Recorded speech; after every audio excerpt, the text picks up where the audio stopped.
ang folic acid na isang uri ng vitamin B sa ating kalusugan, lalong-lalo na sa mga nagbubuntis.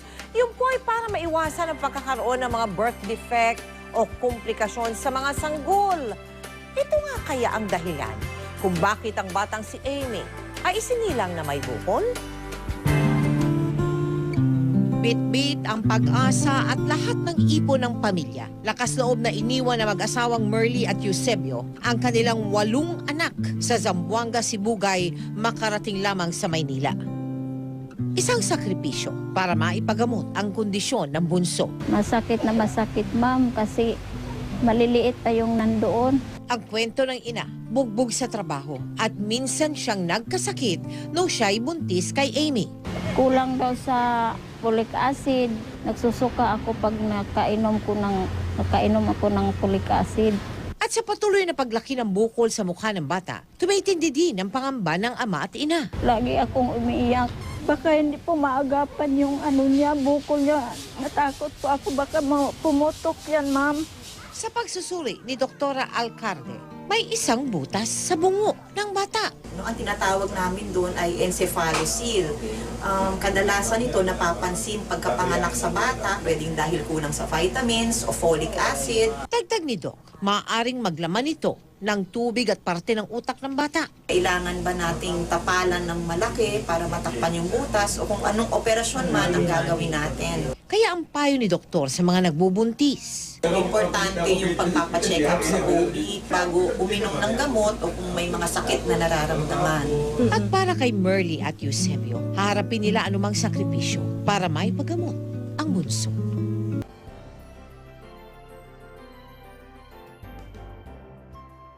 Yung spina bifida, yung hindi pagsarado ng spinal column o yung buto sa likod na bumabalot sa spinal cord.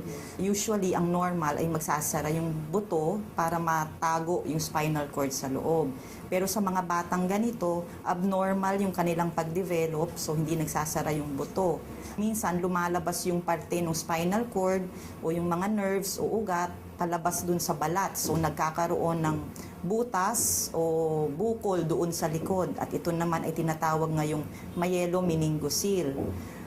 Pag walang bukol o spinal cord o nerves na lumalabas sa balat, spina bifida occulta lang ito. So mga 80% ng pasyenteng may spina bifida o myelomeningocele may hydrocephalus din.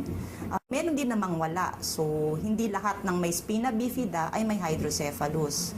Kadalasan na unang nadidiscover ito pag na-ultrasound yung nanay sa tiyan, no? So makikita mo doon na yung bata ay may bukol sa likod. Paglabas, syempre makikita mo na yung physical na meron siyang bukol sa likod o myelomeningocele. Kunwari, walang bukol, masasabi mong spina bifida. Minsan pag hirap maglakad o kaya hirap sa pag-ihi, may mga disturbance ika nga sa motor sa paa o iba yung forma ng paa, yung mga club foot na sinasabi. Pag nagsuspect tayo, kunwari na ganun, pwedeng pa MRI yung bata, MRI yung likod, kung ano yung mga laman ng bukol. Pwede kasi nga tubig lang o ugat, spinal cord.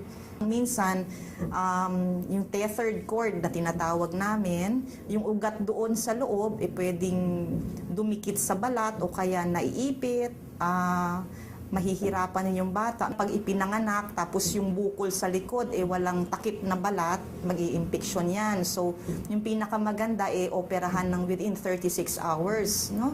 Pero yung pag may balat naman, so lesser ang risk ng infection, pwede namang palakihin yung bata pag wala namang problema. So, pag laki-laki, pwede nang operahan. Sa prognosis, 60 to 80% pwedeng magkaroon ng normal life.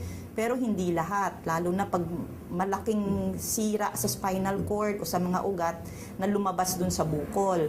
Para ma-prevent yung mga ganitong sakit, yung regular check-up, yung uminom ng vitamins nila, folic acid especially, kasi yun yung tumutulong sa normal development ng brain at saka ng spinal cord.